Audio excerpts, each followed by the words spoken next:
Hi, Jen here from Jen Michelle Coaching, and today I want to talk about why holding on to him is holding you back.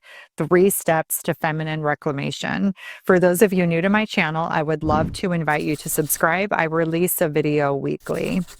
So, holding on to another, as many aspects of love, can feel very counterintuitive when we're being told to let go. Because if we're new to this work, especially, that can feel really terrifying. Like, I want this to work. So, don't I need to hold on?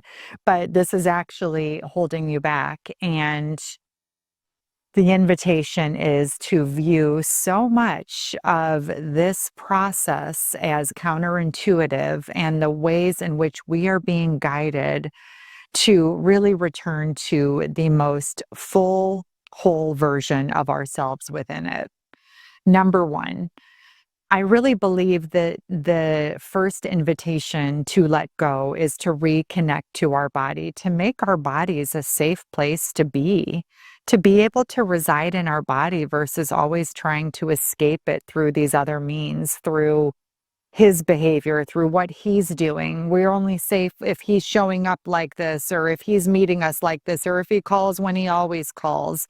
We don't make our bodies a safe place to be within without these external conditions, essentially, right? And so we want to start building this ability to make our bodies a safe place for us to live again, where it isn't contingent upon anything going on in the outside world, but it's this ability to be present within ourselves. And the only way we can do this is by practicing going in and being with our emotions, being with the sensations that come up, being with the waves, whether they're big, small, or, really smooth and stable, because this is always going to be different for us as women. We experience a wide range of emotions, but can we be present with them? Can our bodies be a safe place for us that isn't dependent upon things going a certain way in the external world?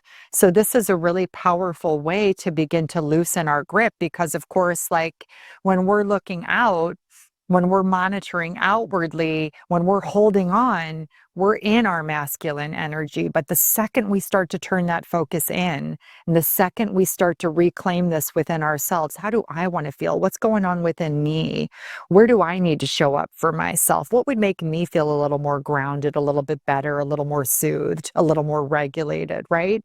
Now we're entering the feminine.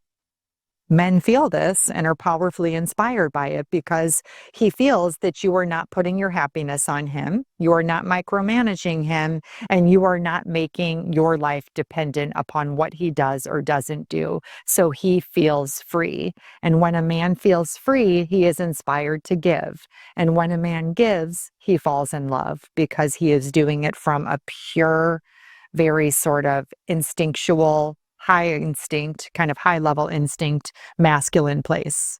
Number two, there's also an invitation in this to begin to nurture your creativity and your intuition. So you stop looking out for evidence. You stop the pros and cons list. You stop Googling things.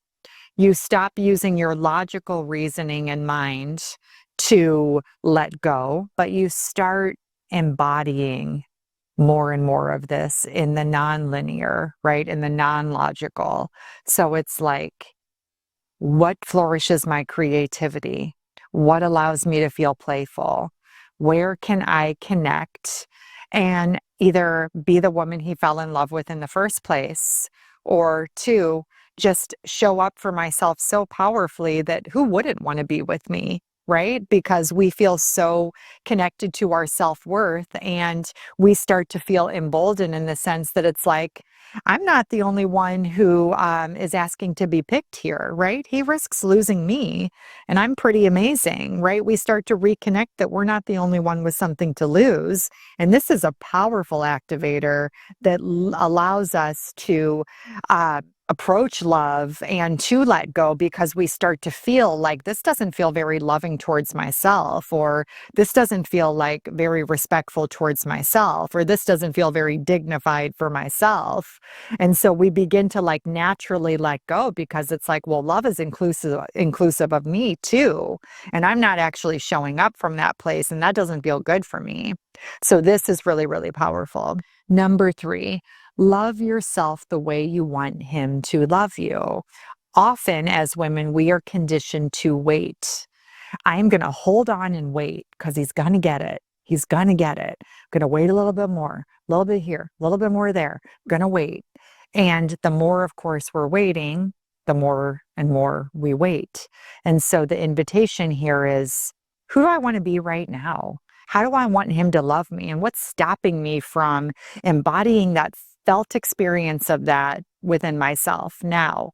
I'll hear a lot of videos in coaching where it's like, love yourself, you don't need a man or whatever. And I don't mean that because I mean, we are hardwired for connection. So it's not like, oh, just like love yourself and it's the same thing. I'm not asking you to put on like rose colored glasses and pretend it's the same thing, but it's like an opportunity to be like, where have I like moved into this disempowered energy of waiting and hoping someone will change, instead of like embodying hope as a frequency in my body that's available to me in life as a whole. So I'm not putting my happiness and well-being and living in a state of waiting instead of like living my beautiful life and embracing my dreams and desires on the fullest level. So this is where it's like, what do I need to do today to feel good about myself? What am I waiting on, and where do I need to instead create some freedom and clarity in my life so I am showing up and moving forward in a way that feels really just aligned and rightful inside of me versus this energy of waiting, like, is he going to call? Is he going to get it? Can he do it? Right?